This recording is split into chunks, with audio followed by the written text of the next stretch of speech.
હાય બાળ મિત્રો, આપણે ઘણા દિવસ પછી મળ્યા ને. ચાલો હું તમને એક મસ્ત મજાની વાર્તા કહું. ઓકે ઓકે ને, કહું સ્ટાર્ટ કરું ને. ચાલો. એક ગુરુ હતા. એના કેટલા? ત્રણ શિષ્ય હતા. શિષ્ય એટલે કે વિદ્યાર્થી. એના 3 વિદ્યાર્થીઓ હતા ને. એની હું તમને વાર્તા કહું છું. ગુરુજીએ ત્રણે જંગલમાં લાકડા કાપવા માંડ્યા. તો એક રાજ્યના રાજા પોતાનો મહેલ ભટકીને એ સ્થાને આવ્યા. તો રાજાએ કીધું કે તમે મારો મહેલ સુધી મને પહોંચાડી શકો છો? તેણે કીધું હા. તો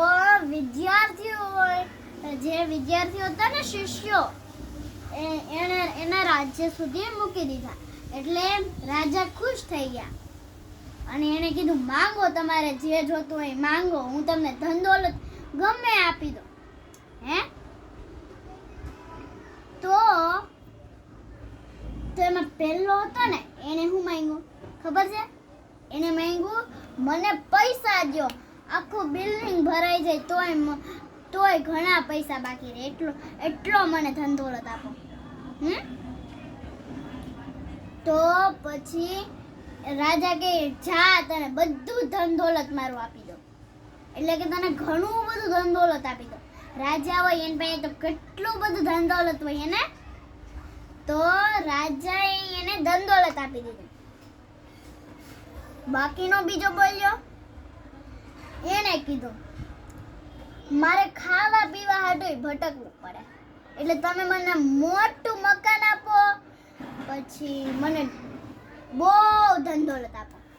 તો એ ઘરે ગયો ને બીજો વિદ્યાર્થી, એનો તો આલીશાન મહેલ દેખાતો હોય એવો ચમકતો ઘર બની ગયું હોય, એવું ચમકતું ઘર.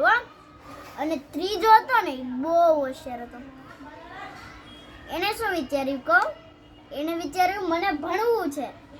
રાજાએ કીધું હાલ હું તને આગળ ભણાવું. તો રાજાએ જે માંગ્યું ને, જે વિદ્યાર્થી માંગ્યું ને, એ તો રાજાએ આપી દીધું.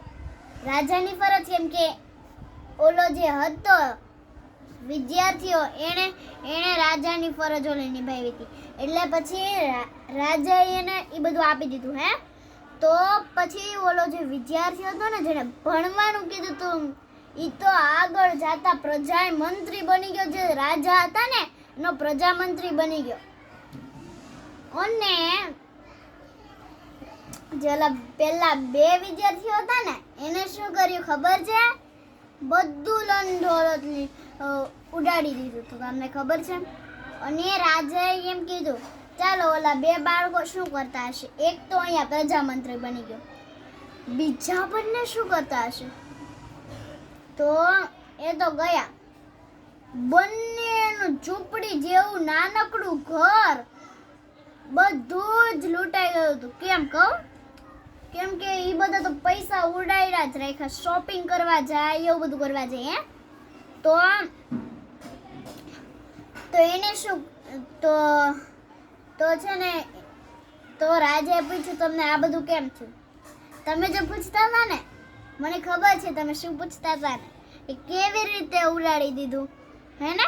તો રાજાએ જેને એ સવાલ કર્યો, રાજા હતા ને, એને એ સવાલ કર્યો. તો ઓલા બંને કહે, ઓલો જે પેલો જેને બહુ બધું ધન દોલત માંગ્યું હતું ને, ઓલો ઘરવાળો નહીં, ઓલો બહુ બધું ધન દોલત માંગ્યું હતું, એને કીધું મારું બધું જ લૂંટાઈ ગયું, બધું પૈસા શોપિંગ કરવાને એમ જાતો ને તો બધું લૂંટાઈ ગયું. એને કીધું, રાજાએ કીધું કે હવે હું તને પૈસા આપી શકું નહીં, કેમ કે એકવાર રાજાએ ફરજ નિભાવી દીધી. એ પૈસાથી બીજી નોકરી ચાલુ કરત તો એ ઓર પૈસા વાળો બની શકત, ને? પણ એને એવું ન કર્યું, પૈસા ઉડાડ્યા જ રાખ્યા.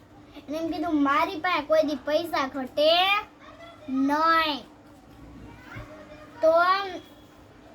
તો પહેલાનું બધું લૂંટાઈ ગયું હતું અને બીજો કહે મારી સાથે એવું જ થયું. મારું ઘર એવી રીતના લૂંટાઈ ગયું. મેં કોઈ દી નોકરી નથી કરી ને તમે ગયા ને પછી મેં કોઈ દી નોકરી નથી કરી. હે તો ઓલો જે ત્રીજો હતો ને એને પ્રજામંત્રી બન્યો હતો ને, ઓલો જે પ્રજામંત્રી બન્યો હતો ને એને કીધું કે તમે બંને ભણવાનું માંગ્યું હોત ને તો તમે મારી જેમ પણ પ્રજામંત્રી બનત, પણ તમે બંને એ ધન દોલત ને એવું માંગ્યું એટલે તમે ઘણા પાછળ રહી ગયા મારાથી. પણ હું તમારી થોડીક મદદ કરી શકું છું. તો આમાં આ વાર્તામાંથી શું શીખવા મળ્યું મને એમ કહો. ખબર છે આપણે ભણીએ ને તો જ આપણે આગળ વધીએ. તમને ખબર છે એ કહેવત છે ભણવું મોટી ઉંમરથી ના ભણવું. પછી આપણે મોટા થાય ત્યારે આપણે ભણી શકીએ પણ જો આપણે દાદીમાં બન્યા ત્યારે આપણે પહેલું ધોરણ ભણી શકવાના એ તો ન ભણી શકીએ હે ને. બીજું ધોરણ ભણી શકવાના એ ન ભણી શકીએ. 10માં 12માં હોય તો ઠેક હે મોટા મોટા દાદીમાં બની ગયા હોય તો પહેલું બીજું ત્રીજું ચોથું એવી રીતના આપણે ધોરણ એ દાદીમાં પાસ કરી શકે. એ દાદીમાં એમાં રહી જ ન શકે, એડમિશન જ ન રાખી શકે હે ને. એમ થાય કોઈ દી આપણે ભણવાની ઉંમર હોય ને એટલું આપણે ભણવી. આપણે બહુ બધા મોટા થઈને ક્યારે પેલું બીજું કોઈ નથી ભણ્યું હે ને.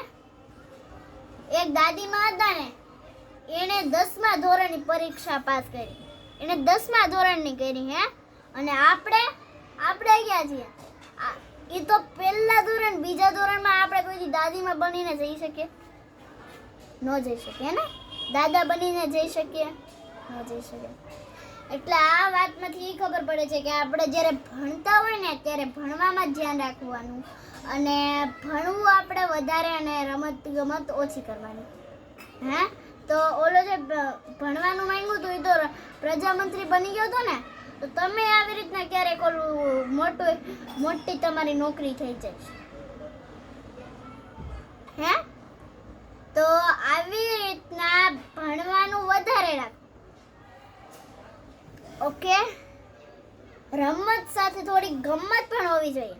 એટલે કે વધારે ભણવું નહીં એવું નહીં રાખતા. તમારે રમવાની ક્યારેક પરીક્ષા આવતી હશે કોક સ્કૂલમાં હે ને. તો રમત સાથે ગમત કરો, ગમત સાથે ભણત કરો.